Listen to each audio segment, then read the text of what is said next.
いいパンチだったぜ。 Hey guys, it's Johnny Crims 2000 here for another Let's Play, and today I'm going to be doing a Let's Play of Project Justice for the Sega Dreamcast.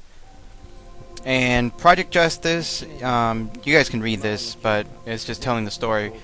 But Project Justice is a fighting game that was released by Capcom, so continuing on with my series of lesser known Capcom games, or Capcom fighting games.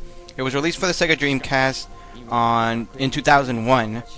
And it was it was the sequel to Rival Schools. So this is the series is known as Rival Schools. The original Rival Schools was released for the PlayStation in 1998 here in the United States. And Project Justice is probably my favorite non-Street Fighter Capcom fighting game. The characters are great. The story is great. The gameplay is awesome. It's, top notch, and the art style, if you guys are already noticing right now, is amazing. I'm not sure if it's the same artist that does the. I mean, what am I saying? It probably isn't. I was thinking maybe it's like the same one that does the Udon or whatever you want to call those comic books that are being released now, but I really doubt it.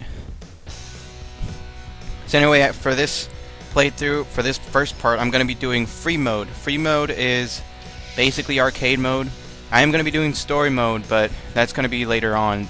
Story mode is going to take up a lot of parts. But anyway, here I go through like the roster of all the characters.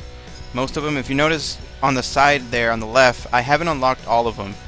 The reason for this, and I mentioned this in my previous Let's Play of what was it? Power Stone 2, is that I had my VMU for the Dreamcast, the first one that I had, all of my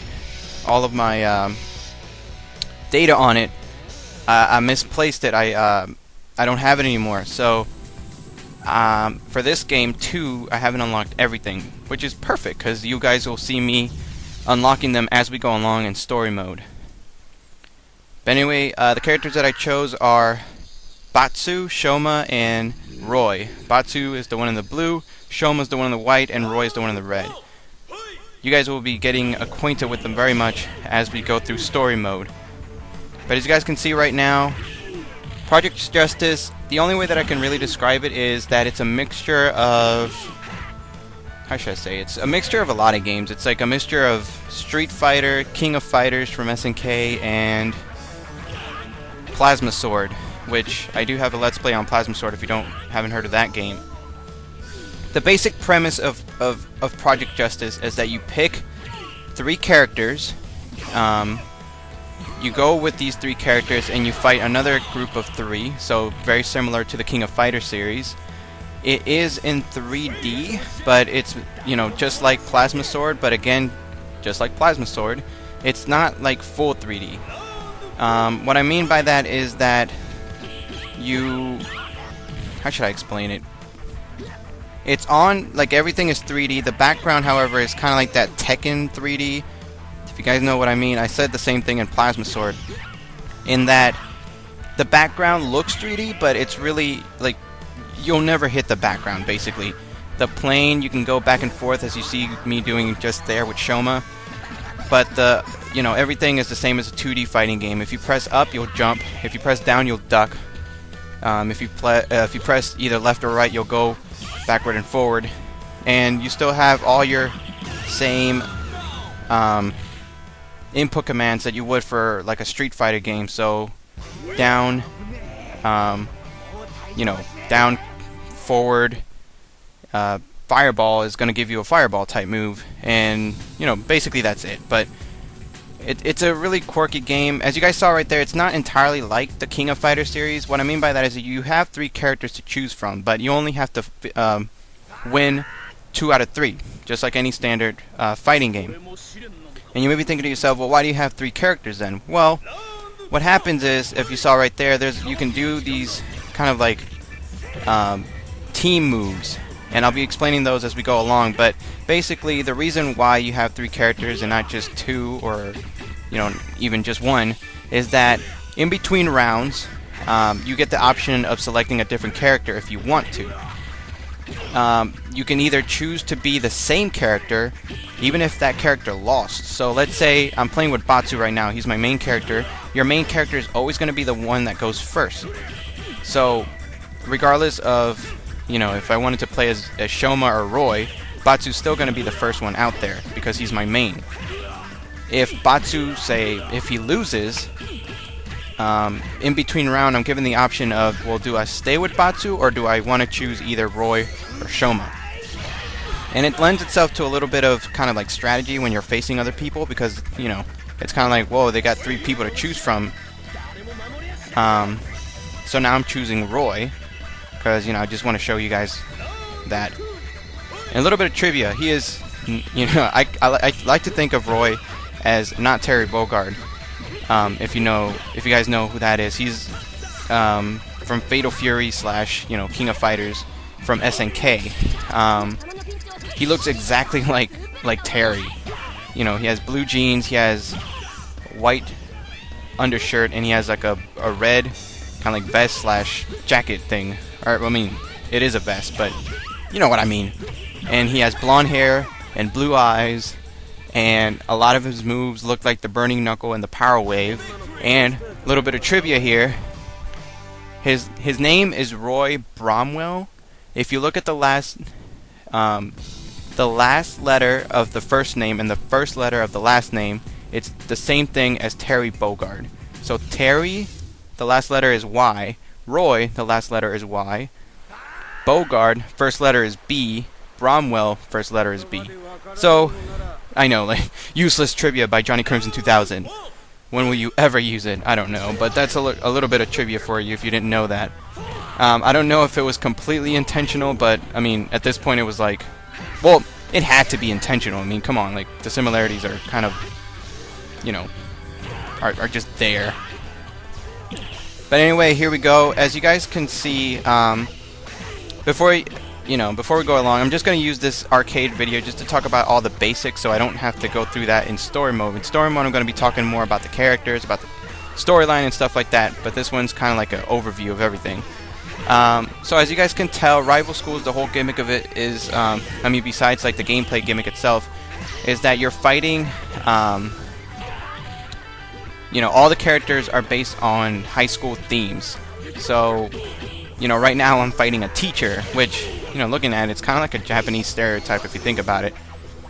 And I just got owned. Hideo is he's really tricky sometimes. He has the same exact moves as Ryu, which, if you ever wondered what Ryu looked like as a math teacher, there you go. But all the characters are kind of like stereotypes of high school. People that you've seen. Shoma is kind of like the hot-headed, or not Shoma, Batsu is kind of like your, well, I really don't know what Batsu is, like what stereotype he fills, but, he's kind of like he's not a jock, but he, all he cares about is fighting. He doesn't really do well in school. Shoma who's the other character that I have with the white uniform. He's the obvious, baseball player. Roy is he was kind of explained as kind of like the American, because we're in Japan.